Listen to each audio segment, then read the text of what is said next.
والذی خلق الموت والحیات لیبلوکم ایکم احسن عملا. اس نے موت و زندگی پیدا کی ہے لیبلوکم، آزمائے. بھلا جس کے پاس سارا علم ہے وہ کیوں آزما رہا ہے؟ یعنی آزماتے تو وہ ایگزامن والے ہیں، انویجیلیٹر ہیں کہ جن کو پتہ لگ جائے کہ رزلٹ کیا ہے. اس کے پاس تو علم ہے. یہ آزمائش ہے کیا؟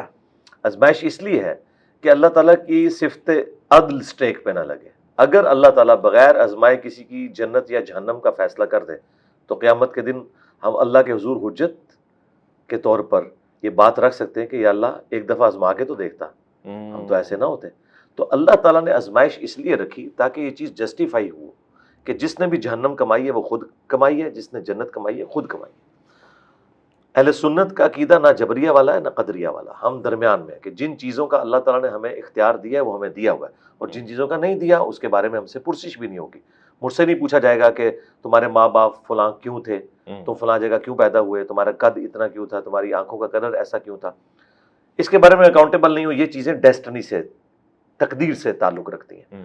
اور جو چیزیں اللہ نے مجھے ہدایت کے طور پر چیزیں دکھا دی اور مجھے اختیار دیا، انا ہدیناہ السبیل اما شاکرا و اما کفورا، ہم نے راستہ واضح کر دیا، چاہے تو شکر گزاری کی روش اختیار کرو خواہ شکری کی. لیکن دنیا میں اللہ نے اختیار دے کر آپ کے اوپر گرفت نہیں فرمانی. الٹیمیٹلی گرفت اس دن ہونی ہے. اللہ تعالیٰ کو کوئی پرواہ نہیں، سارے کے سارے اس کے نافرمان ہو جائے، سارے کے سارے تابع فرمان ہو جائے، لیکن فرق ہمیں پڑتا ہے. تو یہ اللہ تبارک و تعالیٰ نے جن اور انسان ایسی مخلوقات پیدا کی ہیں جنہیں اللہ نے اختیار دیا ہے. اچھا. اور انہیں نیکی اور برائی کا مادہ ودیت کر دیا ہے. فرشتے وہ تھے کہ جنہوں نے رب کی چوائس سے اللہ کو چوز کیا تھا، اور ہم وہ خوش نصیب ہیں کہ ہم اپنی مرضی سے اپنے رب کو چوز کریں. اور اس میں میں بڑا بھاری جملہ بولتا ہوں کہ حضرت جبرائیل علیہ السلام اگر مجھے کہیں نا کہ انجینئر صاحب آپ میرے ساتھ اپنا ایمان ایکسچینج کر لیں، تو میں اپنا ایمان ایکسچینج نہیں کروں. اللہ اکبر. کیونکہ میں نے اپنی ول سے اپنے رب کو چوز کیا ہے. یہ وہ کوالٹی ہے. جبرائیل کے پاس لاکھوں کوالٹیز ہوں گی، وہ بائی ڈیفالٹ ہے. ہاں وہ بائی ڈیفالٹ ہے. میں نے اپنے رب کو خود چوز کیا ہے.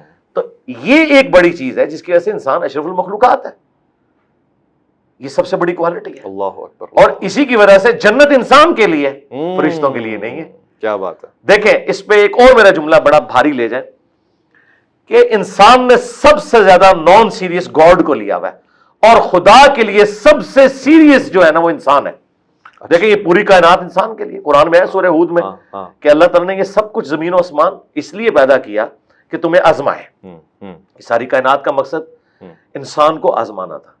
تمام چیزیں انسان کی خدمت میں لگی ہوئی ہیں، خواہ وہ سورج ہو، چاند ہو، شمسی ہاں سب کچھ زمین میں جتنی بھی مخلوقات ہیں. ایون فرشتے آپ کی ڈیوٹی پہ لگے ہوئے ہیں.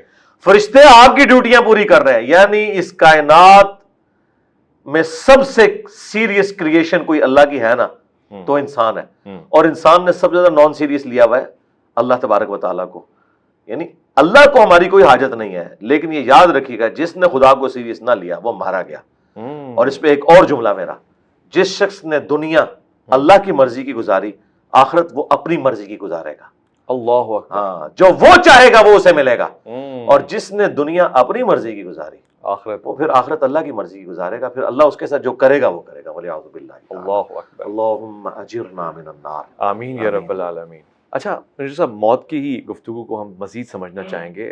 صحیح اسناد اور آپ کو میری زندگی کا یہ رخ بھی آپ کو نظر آیا؟ آپ نے تو مجھے اختلافی موضوعات پہ دیکھا ہے. میں ہر ٹاپک پہ بولتا ہوں. آپ میری قرآن کلاسز دیکھیں تو آپ ان تمام لوگوں کو، وائزین کو دیکھنا چھوڑ دیں گے جو آپ کو فکر آخرت کے اوپر باتیں کرتے ہیں. مجھے خوشی ہے اس بات کی، اور توقع بھی یہی تھی. اور میں اپنے ناظرین کو یہ کہنا چاہتا ہوں کہ مجھے اس سے بھی زیادہ خوشی اس بات کی ہے کہ یہ تمام موضوعات عام طور سے یہ ایک مزاج ہے، روایت ہے، رسم ہے کہ ہمارے مہمان حضرات ہم سے سوال تک بھی منگوا لیتے ہیں کہ جی سوال ذرا اسٹڈی کر لیں، دیکھ لیں. تو پتہ نہیں مرزا صاحب کس چیز کا دعویٰ کریں گے، مگر الحمدللہ مزاج سلونی کا اثر مجھے نظر آ رہا ہے کہ جو کچھ ہے وہ فی البدی ہے، اور فوراً سے جوابات بھی آ رہے ہیں. بہرحال اس سے آپ اتفاق اور اختلاف کر سکتے ہیں. میں کسی کی مریدیت کا قائل نہیں ہو رہا، میں بتا رہا ہوں کہ جو میں دیکھ رہا ہوں، جو شواہد ہیں میرے سامنے.